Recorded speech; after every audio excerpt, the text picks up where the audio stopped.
Bismillahirrahmanirrahim. Esselamu aleyküm ve rahmetullah. Allah ibadet itaatlerinizi kabul etsin. Oruç namazlarınız kabul olsun. Amin inşallah. Bugün de değerli ağamızla birlikte sizin huzurunuzdayıq. Selamun aleyküm ve rahmetullah. Siz de salamlayıram. İzleyicileri de. Allah kabul etsin hamımızın ibadetlerini. Amin inşallah. Amin. Biz Hazreti Adem'in dastanında ibrətli məsələlərə toxunurduq. Və doğrudan da neçə gündür ki, o barədə danışırıq. Çox da ibrətli nöqtələr orada görmüşük və bizim üçün çox maraqlı olub bu mövzular. Həmçinin tamaşaçılar üçün də çox maraqlı olub. Çünki insanın adətən ən çox bildiyi, ən çox müraciət etdiyi məsələlər adam elə bilir ki, mən salonda bu mövzunu bilirəm. Sonra bir alimdən, bir mütəxəssisdən o barədə yenidən bir şey eşitdik. Yeni şeylər çıxır ortaya. Söndürmə, mən heç nə bilmirmişim. Baxış bucağı dəyişir, aspekt dəyişir, üfüq dəyişir. Ona görə çox mühüm. İnsan üçün doğmadır. Çünki elə uşaqlıqdan eşitdiyimiz mövzulardır. Amma daha dərin, daha düzgün formada görünməyən bucaqları görünür. Bəli, o istər-istəməz həm insanın özünə ləzzət edir, insan çox bəhrələnir, həm də tamaşaçılar da çox bəhrələnir. Keçən səfər deməli gəldik ən mühüm nöqtələrə toxunduq. Bugün də istəyirəm ki, həm şeytanın səcdə etməməsi, yəni şeytanın günah etməsi, iblisin günah etməsi və sonra Allahla diyaloqu, həm Adəm peyğəmbərin yer üzünə enməsi və ondan sonra tövbə etməsi. İstəyirəm elə bu mövzulara toxunaq inşallah. Buyurun. İnşallah. Mən də yavaş-yavaş sizə qoşulacağam. Bismillahirrahmanirrahim. Bəqərə 36-da buyurur ki, Euzubillahimineşşeytanirracim. Fəzəlləhumə şeytan anha şeytan o ikisinin, yəni Adəm əleyhissalamla Havva salamlayhanın ayaqlarını doğru yoldan büdrətdi. Bəli. Əzəllə, yəni büdrətdi. Niyə görə bu ifadə var? Müxtəlif açıqlamalar var. Mənim xoşuma gələn və elə məncə real olan açıqlamalardan biri də budur ki, iblisin bu qədər rolu da kifayət edir. Elə adamı büdrətsə kifayət edir. Adamın ki, imanı möhkəm olmur, yəqin həddinə çatmır. Elə büdrəyən kimi bir də görürsən azıb gedib tamam uzaq məsafədən çıxır. Fəzəlləhumə şeytan anha. Nəticə fəəxrəcəhuma mimmə kənə fihi. Maraqlıdır ki, demir ki, Allah Teala şeytan bu onların ayağını büdrətməklə onları cənnətdən çıxartdı. Görür, onları harada idilərsə oradan çıxartdı. Ola bilər bir fiziki, bərzəxi cənnət var idi. Bir də bunların öz əhval-ruhiyyələri var idi. Bizim üçün əhval-ruhiyyə qazancdan az önəm kəsb etmir. Adam var yoxsuldur, amma elə əhval-ruhiyyəsi var ki, 1000 zəngindən üstündür. Xəstədir, amma sağlamdan daha çox əhval-ruhiyyəsi var. Adam var, hər şey qaydasındadır, gedir intihar edir. Və qul nəhbitu ba'dukum li ba'din aduv. Biz əmr etdik ki, enin, hubut edin, nazil ol, enin. Yəni, yüksək məqamdır, buradan enin aşağı məqama. Və yaxud yer üzünə. Hər halda, bir halda ki, bir-birinizə düşmənsiniz. Yəni, Adəm əleyhissalam və Havva salamlayhanın düşməni iblisdir. Yəni, üçü də endi. Üçü də o mənzilətdən endi. Və ləkum fil ardı müstəqər və mətan lahin. Sizin üçün yerdə qərar yeri var, qərargah var və müəyyən müddətə qədər faydalanmaq imkanları var. Mən mövzunu hara etirirəm, məqsədim var. Buyurur, fətələqqa Adəm min Rəbbihi kəlimətin fətəbə aleyh. Adəm əleyhissalam Rəbbindən bəzi sözlər öyrəndi və Rəbbi tövbə etdi Adəmə tərəf. İnnehu huve tevvabur rahim. Çünki Rəbbi çox tövbə edən və çox mərhəmətlidir. Qul nəhbitu minha cəmi'a. Dedi ki, enin oradan hamılıqla. Fə immə yətiyənnəkum minni hudən. Elə ki, məndən sizə bir hidayət, bələdçilik, yol göstərmək, qanun gəldi, o zaman fəmən təbiə hudayə, kim mənim hidayətimə tabi olsa, fələ xafun əleyhim və lahum yəhsənun. Onlar üçün nə qorxu var, nə hüzün var, qəm-qüssə var. Mən mövzunu hara qovuram, ərz edeyim. 2 dənə məsələ ediləmək istəyirəm. Birincisi, ayədə bu tövbə məsələsində çox maraqlı bir şey var. Buyurur, fəthabə aleyhi. Allah tövbə etdi Adəm əleyhissalama tərəf. Yaxşı, bəs Adəm əleyhissalam nə etdi ki, Allah tövbə etdi? Tövbə qayıtmaq deməkdir. Yəni, Allah dərgahından uzaqlaşıb qayıtsın, geri dönmək. Tövbədir, inabədir, rücuadır, bunlar qayıtmaq. Buyurur, fətələqqa Adəm min Rəbbihi kəlimatin. Allahdan öyrəndi Adəm əleyhissalam bir cüzə sözləri. Elə bil ki, Allah Adəm əleyhissalama deyib ki, sən mənə görə müəyyən günah elədin də, yəni o aləmə məxsus olan günah. Çıx cənnətdən. Adəm əleyhissalam, bu bizə həyat dərsidir ki, biz bu dərsi öyrənə bilmirik ki, bilmirik. Biz elə bilirik ki, Allahın qapısına, şuuraltımız budur. Ha, dildə deyirik, Allah mərhəmətli filan. Amma elə bilirik, Allahın qapısına getsəm, Allah deyəcək, hara gəlirsə. Bunu bilmirəm, kim bizim şuurumuzun altına salır. Adəm əleyhissalam burada 2 iş görür. İkisi də Allahdan başlayır. Birincisi, tövbə eləmək istəyir, üzr istəmək istəyir. Kimdən öyrənsin üzr istəməyi? Allah deyir, mən öyrədirəm. Fətələqqa Adəmə min Rəbbihi kəlimat. Deyir, mən sənə bəzi sözlər öyrədim, onu demənə mən qəbul edeyim. Qəbul eləyəcəm, sonra nə olacaq? Sonra tövbə eləyə bilərəm. Deyir, yox, əvvəl mən tövbə eləyəcəm sənə qədərəf. Yəni, Allahın tövbə qapısını açarlar o sözləri. Adəm əleyhissalam min Rəbbihi Allahdan öyrənir. Sonra da Adəm tövbə eləmir. Əvvəlcə Allah tövbə eləyir. Fətabə aleyhi. Hardan bilirik Allah tövbə eləyir? 2 nişanə var burada. Birincisi, iləyhi deyil, aleyhidir. Fətabə iləyhi olsaydı ona doğru tövbə elədi. Şübhələnərdik ki, bəlkə Adəm əleyhissalamın tövbəsindən danışır. Amma fətabə aleyhi, onun üzərinə tövbə elədi. Kimsə Allahın üzərinə tövbə edə bilməz, qayıda bilməz. Allah insanların üzərinə tövbə edə bilər, qayıda bilər. Yuxarıdan aşağı Allah qayıdır. Bir budur, bilinir ki, Allahdan söhbət gedir. Bir də davamında İnnehu huvə təvvabur rəhim.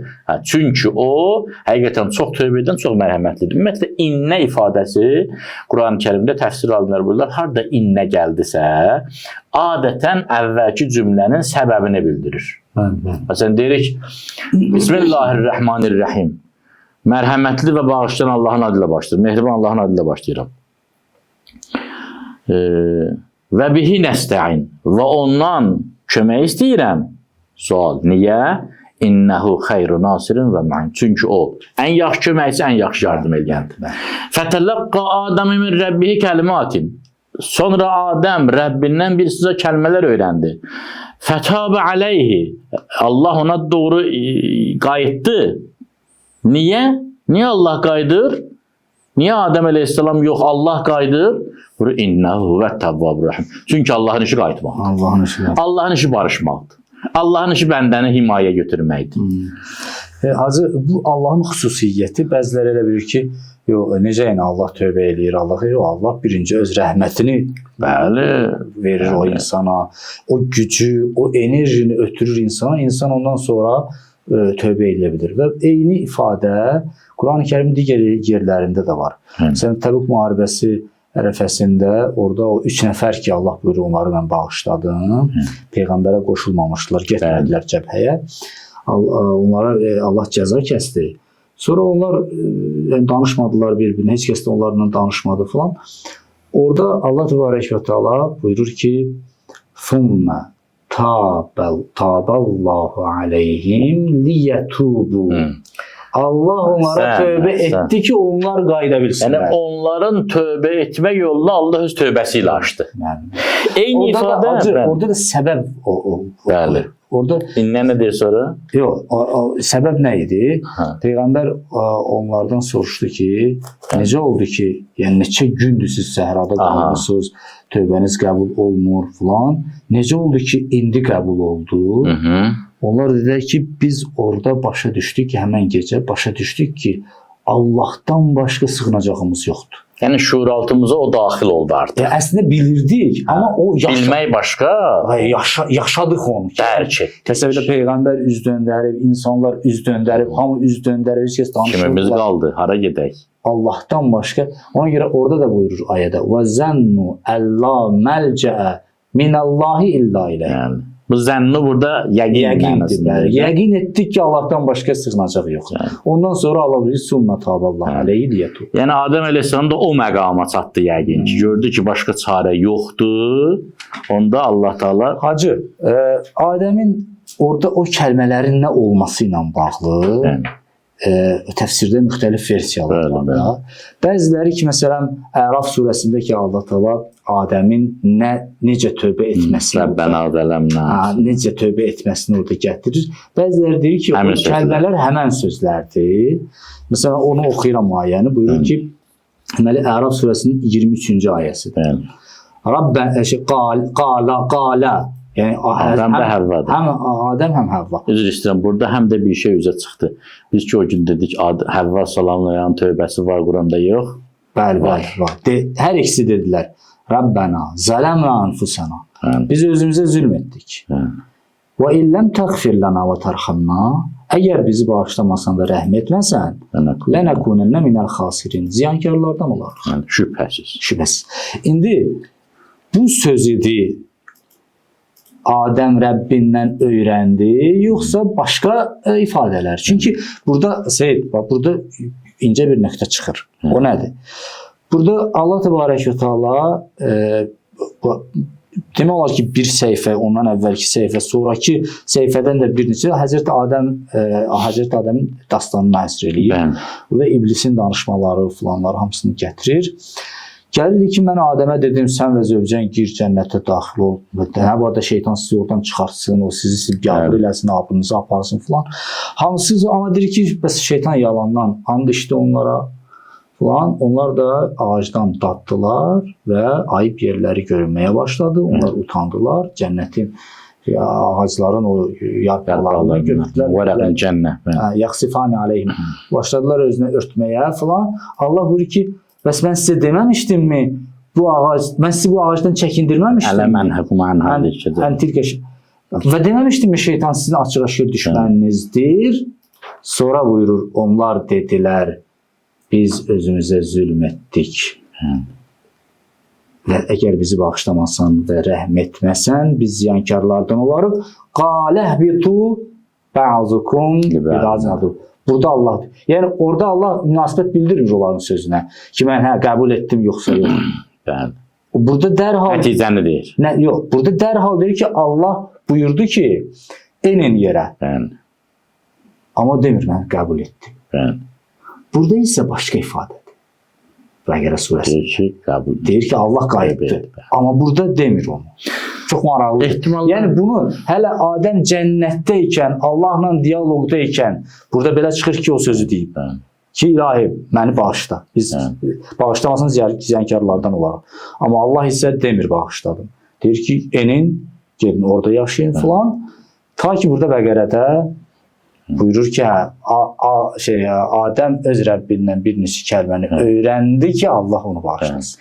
Tahada da həmin ifadə keçir başqa cür. Buyurur ki, Sümməctəbəhu Rəbbuhu. Sonra Rəbbi seçdi Adəm əleyhissalamı. Fəttabə aleyhi və hədə. Qayıtdı Adəmə və ona hidayət etdi. Yəni tövbəsini qəbul edin. Yəni əvvəl fətabə aleyh. Əvvəl qayıtdı. Qayıtmağı ilə Adəm əleyhissalam tövbə eləməyə müvəffəq oldu. Sonra tövbəni qəbul etdi, seçdi, ona hidayət etdi. İndi burada sizin dediyiniz məsələdə nə var? Bir, biz bu iddianı eləyə bilərik ki, ümumiyyətlə Quran-ı Kərim əhvalatlar danışanda xronologiyaya fikir vermir. Bəli, bu heç. Yəni o demək deyil ki, cənnət, iddia eləmək olmaz ki, cənnətdən qabaq bu söz demişdi, yer üzünə enməkdən qabaq bu söz demişdi, ya sonra bu söz demişdi. O hidayət üçün, ibrət üçün dediyi üçün bilinmir. Məsələn, Musa əleyhissalamın da əhvalatını görsən, bir əhvalat əvvəl nazil olur, bir əhvalat sonra nazil olur, əhvalatın bir hissəsi filan Mədinədə nazil olur, bir hissəsi Məkkədə. Əsas o məqsəddir. İkinci məsələ budur ki, bu fətabə əleyhi ilk tövbədir. İlk tövbədir. Sonra Adəm əleyhissalam o sözləri öyrənir. Yəni əvvəlcə Adəm əleyhissalam fətələqqə Adəm min Rəbbih. Rəbbi ona bəzi sözləri öyrədir. O sözləri deyir, olur fətabə əleyhi. Öyrənəndən sonra, fətabə əleyhidən sonra Adəm əleyhissalam tövbəyə müvəffəq olur. Tövbəyə müvəffəqi həmin sözdür. Rəbbənə zələmnə ənfusənə. Onu deyir. Sonra Allah Teala thumməstəbə Rəbbu fətabə əleyhi vəhdə. İndi necə baş verir biz dəqiq bilmirik. Amma bu dəqiqdir siz gətirən ayə. Taballahu aleyhim liyetubu. Allah Taala'nın iki tövbəsinin arasında biz tövbə edə bildik. Yəni Allah Taala istisnasız diqqət mərkəzində olası bir şeydir bu. Allah Taala istisnasız bütün günahkarlara qayıdır. Kimsə o qayıdışa ləbbeyk deyir, tövbə edir, Allah tövbə edərək tövbəsini qəbul edir. Kimsə ləbbeyk demir, tövbə etmir, Allah da qəbul etmir. Yəni, belə deyil ki, bəzi günahkarların tövbə qapısı üzünə açılır, bəzilərinin açılmır, yox. Allah Teala günah edən insanın dərgahdan uzaqlaşmasını xoşlamır, bəyənmir. Deyir, gəl. Allah Teala bizi günah edib cəhənnəmə etmək üçün yaratmayıb. Özünə qaytarmaq üçün yaradıb. Allahın məqsədi şeytanın sözünü təsdiqləmək deyil ki, ləuviyyənnəhum əcməin. Hamısını azdıracam. Allahın məqsədi budur ki, biz qaydaq. Ona görə də tövbə qapısının açılışı qədər Quran-ı Kərimdə, hədislərdə insanı heyrətə gətirən ikinci bir mövzu tapmaq çətindir. Mən sizə deyim, Musa əleyhissalamın əleyhinə gələn cadugərlər Quran-ı Kərimdə qeyd olunub. Yəni bunlar gəliblər Peyğəmbəri rüsva eləsinlər. Bir göz qırpımında iman gətirib Peyğəmbərin yolunda şəhid olurlar. Özü də faciəvi şəkildə doğranaraq. Özü də elə məqama çatırlar. Firon bunları təhdid edir. Bir dənə söz deyirlər. La dairə. Ebi yoxdur. Neynirsən? Yəni Allahın tövbə qapısı, tövbə lütfü. Hədisdə buna işarə olunur da, deyir ki, əgər insanlar günahkarlar, bunu Allah Davud əleyhissalam deyir Qüdsi hədisdə, deyir, bəndələrin bilsələr, mən onların qayıdışını necə şövqlə gözləyirəm, o bilginin vəcdindən ürəkləri partlayar ölərlər. Yəni bu hədis pafoslu deyilmiş, bədii söz deyil, mən canımı qurbansan, mənim ürəyim partlayır eşqindən. Yox, buyurur, ya Davud, bəndələrin bilsələr ki, mənim necə şövqüm var onların qayıdışına, bilsələr, bu bilik onları öldürər. Çıxmaralı. Çox qəribədir. Yəni Allah Teala limit qoymur. Limit qoymur o demək deyil, istədiyimiz cinayət verədək. Bəli, o ayrı mövzudur. Limit qoymur odur ki, bizim üçün qapını açıq qoyub ki, mən belə bir ki, Allahın qoşunudur, iblisin qoşunu. Ki, əslində Allah istəsə bir göz qırpımında hər şey məhv eləyər. Amma sistem belə qurub. Allahın qoşunu, iblisin qoşunu. Allah Teala iblisin qoşunundan tövbə edənlər üçün həmişə bir tərəfi açıq saxlayıb. Biz bunu ən bariz şəkildə görürük aşırı hadisəsi. Bəli. İmam Hüseyin əleyhissalam haqqında yazırlar ki, gəlirdilər İmam Hüseyin ağanın başını kəsməyə. Birisi də orada cəsarət eləmirdilər. Neçə nəfəri göndərdi Ömər Səd, heç kəs gəlib cəsarət eləmirdi. Bunun axırda məlun şimir, bədbəxt cəsarətlədi. Orada yazılır ki, bəziləri gəlirdilər İmam Hüseyin ağanın başının üstünə. İmam Hüseyin ağa yaralı şəkildə buyurur ki, get mənə su gətir, sonra məni öldür. Mən bu sualı böyük bir alimə verdim ki, İmam Hüseyin əleyhissalamın o şəhadət məqamında bu sözü deməsi nə qədər ağla sığandı. Ged mənə su gətir.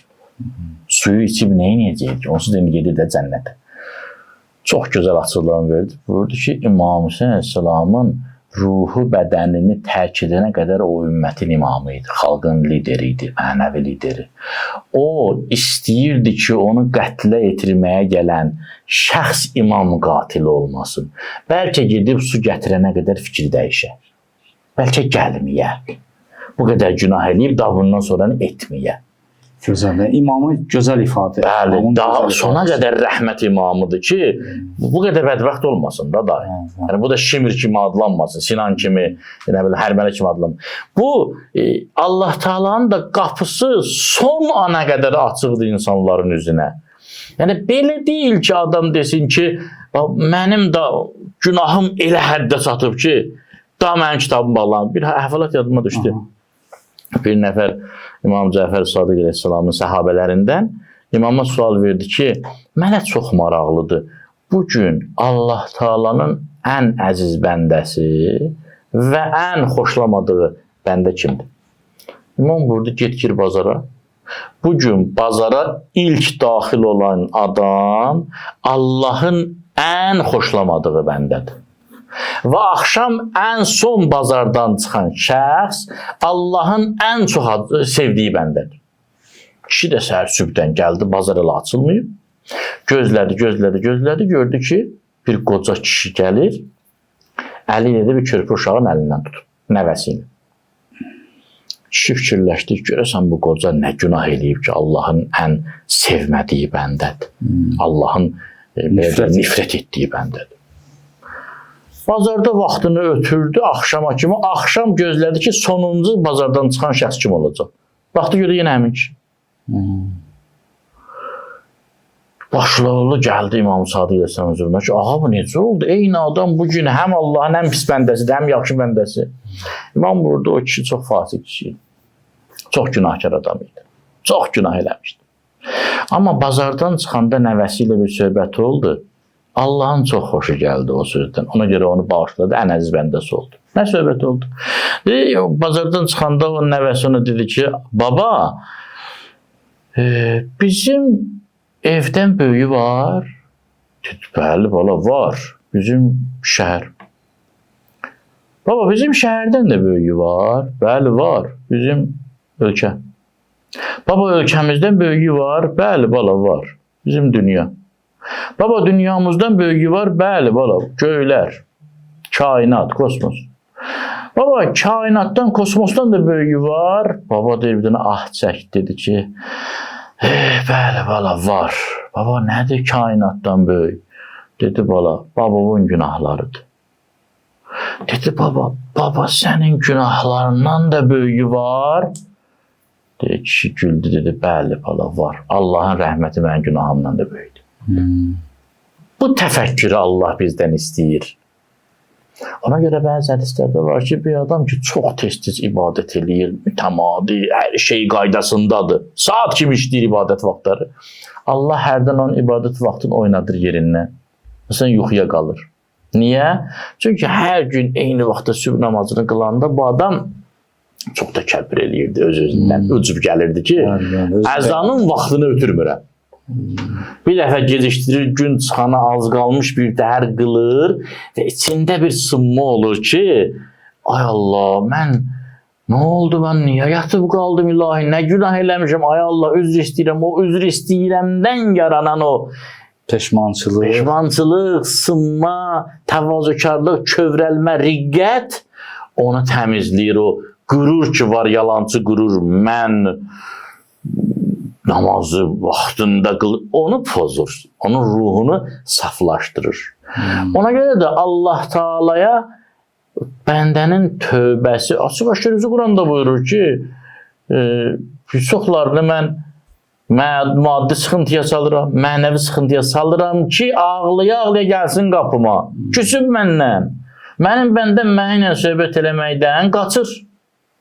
Mən bunu yaratmışam, mənlə danışsın. Çünki inna lillah, biz əvvəl Allah'ınıq və inna ilahi raciun, son da Allah. Bu bəndəm qaçır məndən.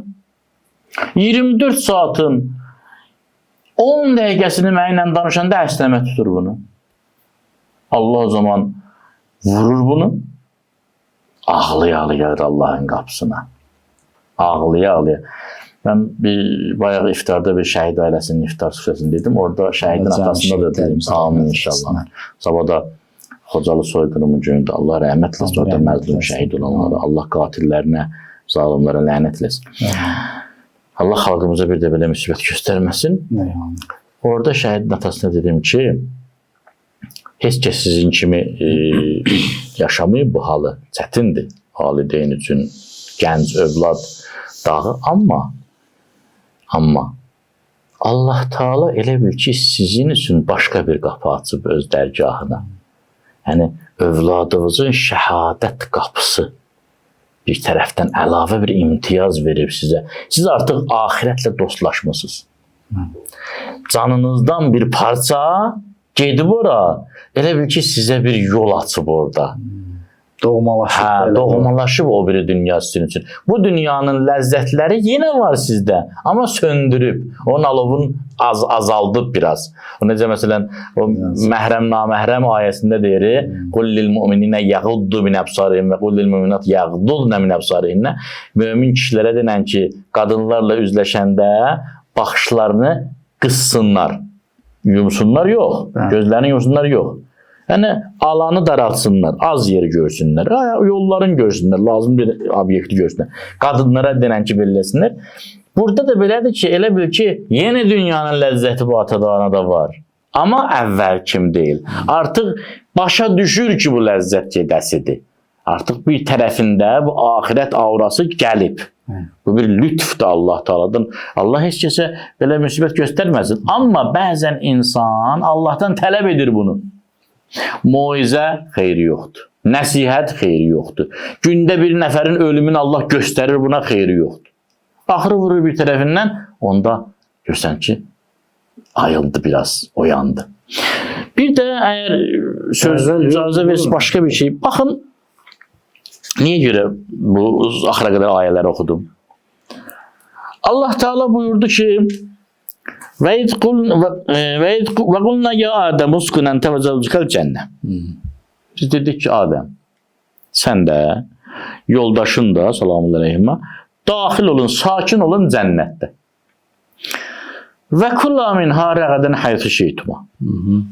Bu cennetin harasından ne yiyirsiniz yiyin. Halal xoşunuz, nuş canınız. Ve la teqraba hadihi şecere. Ama bu ağaca toxunmayın. Toxunsaz nə olur? Fətəkuna minəz-zalimin. Zalimlərdən olacaqsınız. Yaxşı.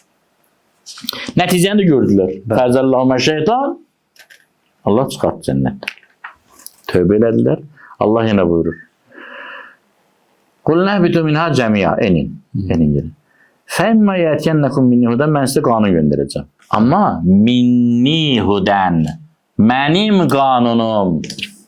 Mən hər hansı bir qanuna əməl etdiyiniz təqdirdə sizi xoşbəxt edəcəyimə söz vermirəm. فَإِمَّا يَأْتِيَنَّكُمْ مِنِّي هُدًى. Məndən bir hidayət, bir qanun, şəriət gəlsə. Başqasından yox. فَمَنْ تَبِعَهُ deyə bilərdi. Kim tabi olsa qanuna yox. Biz bilirik ki, ərəb dilində fəsahət bəlağət tələb edir ki, mümkün qədər qısa deyəsən sözü. Mufid-i muncəz, müxtəsər. Qısa, lakanik. Amma Allah Teala burada, halbuki deyə bilərdi kim o qanuna tabi olsa belə demədi. Burada, fəmən təbiə hudəyə. Kim mənim hidayətimə, şəriətimə, qanunuma tabi olsa, nə olacaq? Fələ xavfun əleyhim. Onun heç bir qorxusu olmayacaq. La xavfun, yəni nəfi cinsdir. Heç bir qorxusu olmayacaq. Və lahum yəhsənun. Onlar əsla qəm çəkməyəcəklər.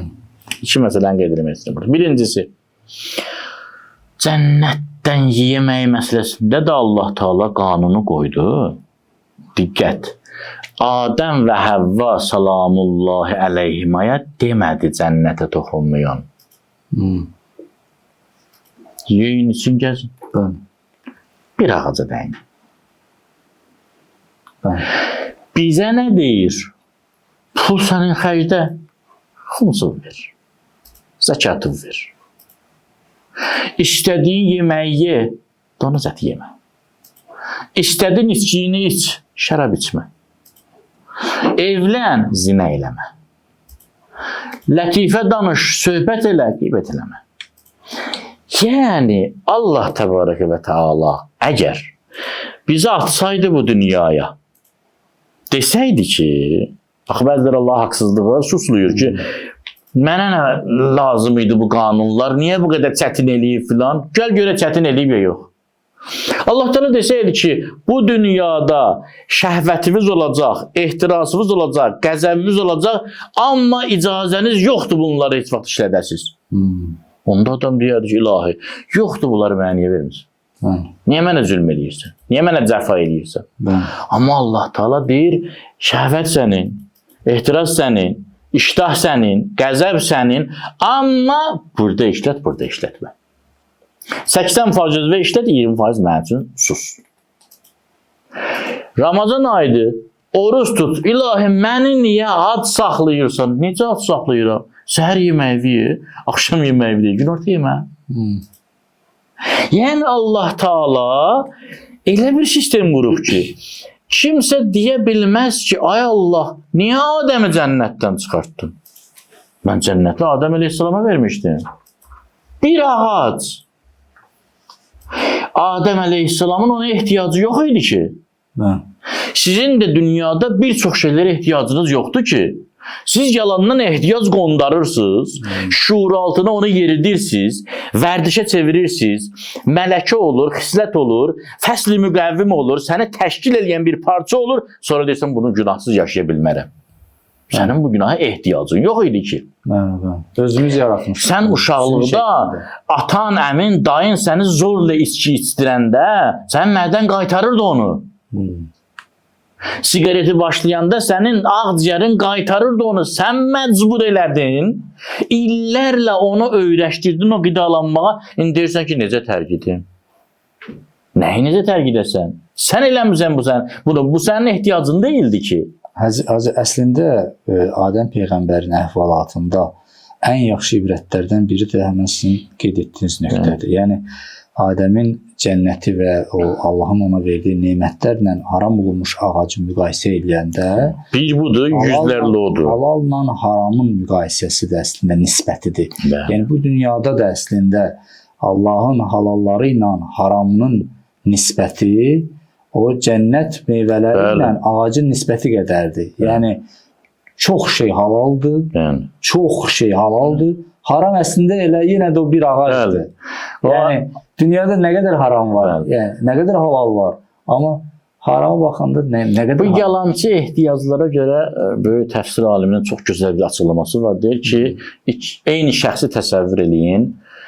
Bir nəfər insandır, işləyib, istiya günlərində, əziyyət çəkib və susuyub. Ona su vermək və onun su içməsi çox təbii bir prosesdir. Susuza su verərlər, bu da susuyub, alır, içir. Hər şey qaydasındadır. Məlum olur ki, bu adamın suya ehtiyacı var idi və buna su verildi, içdir. Heç kəs qınanmır. İndi bu adam, məsələn, güllə yarası alıb, əməliyyat olunub, Allah şəfa versin bütün xəstələrə, əməliyyat olanlara və əməliyyatdan çıxıb deyir, mənə su verin. Bu adam doğrudan su istəyir, yalandan su istəyir, doğrudan su istəyir. Su istəməyində səmimidir, bəli. Amma doktor nə deyir? Gəlin o su verməyin. Versəniz ölər. Niyə? Çünki düzdür ki, bu həqiqi ehtiyac hiss edir. Amma bədənin sağlamlığı üçün bu yalancı ehtiyacdır. Bir çox vərdiş edən adamlar, o cümlədən biz ki, dünya ləzzətlərinə aludə olmuşuq, biz deyəndə ki, ay Allah dözə bilmirəm, bu yalancı dözümsüzlükdür. Biz özümüzü o günə qoymuşuq. Yoxsa, məsələn, baxın, adi hallarda, başqa aylarda, Ramazan, mübarək Ramazan ayında yox, başqa aylarda. Axşama kimi Yemək yeyirik, su içirik, çay içirik, meyvə yeyirik, tum çıtlayırıq. Müxtəlif elə diqqət eləsək, bir dəfə kənardan özümüzə video qoysaq, dəyirman kimi elə gedir. Amma Ramazan ayında 10 saat, 15 saat, yayda 17 saat. Allah bizə sübut eləyir ki, sən belə yaşaya bilirsən. Sən yalan deyirsən bacarmıram. Sənin baş ağrın da bədəninin yalancı tələbatıdır. İstəmir daxili ehtiyatından istifadə eləsin. Çox şeylər var ki, süni şəkildə biz özümüzə problem Ehtiyac hesab eləmiş yəni, bəli. Və sonra da girova düşürük, məcburən eləyirik. Məcbur bağlı olur ona, bağlılıq yaranır. Yəni bundan qurtuluş üçün adətən insan düşünməlidir ki, mənim ehtiyacım nədir?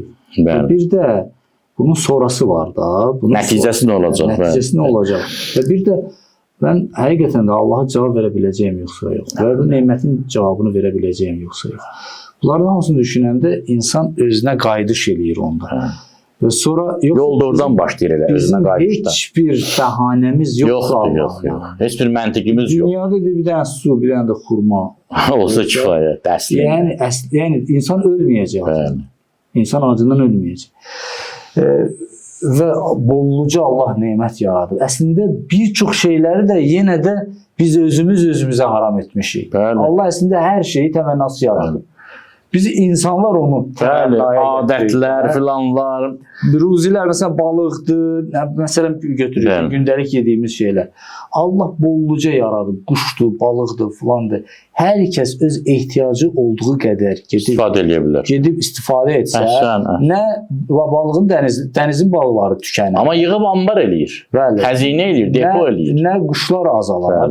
Yəni amma ehtiyacdan çox eləyirik axı. Gedirik bəzən elə əyləncə olsun deyə məsələn gedirik eləyirik. Bu gün milyarderlərin sərvəti haqqında statistikalar deyir ki, dünya əhalisinin 23%-nin pulu onların əlindədir məsələn. Dünyanın təsəvvür eləyin. Dünyanın belə deyək sərvətinin 90%-i cəmi 1%-in əlində cəmləşir. Görürsüz. Yəni bu özümüzə, yəni insanlar bu problemləri yaradır. Yoxsa Allah Taala Həzrət Əli əleyhissalam buyurur ki, Allah məxluqatı yaradıb, onların arasında ruzini də paylayıb. Sonra biz özümüz üçün problem. Hacı, sizin o mövzuda əgər söz... Bir dənə sözüm var, onu da ərz eləyim. Baxın, burada çox mühüm bir əxlaqi məsələ var. Baxın, şairlər yazırlar. Ötən günlərimi qaytarardılar, gələn günlərindən qurban verərdim. Qocalar başlayırlar, heyf, cavanlığın qədrini bilin və s. və ilə. Bunların hamısını Allah Taala bir sehirli sözlə həll edir. Biz bu ayə içində oxuyacağım, o ayə bayaq oxudum bizə. Biz bu ayəyə həqiqətən iman gətirsək, həqiqətən yəni belə bizim kimi yox. Qəlbdən iman gətirsək, dünyada həsrət adlı bir şey yoxdur.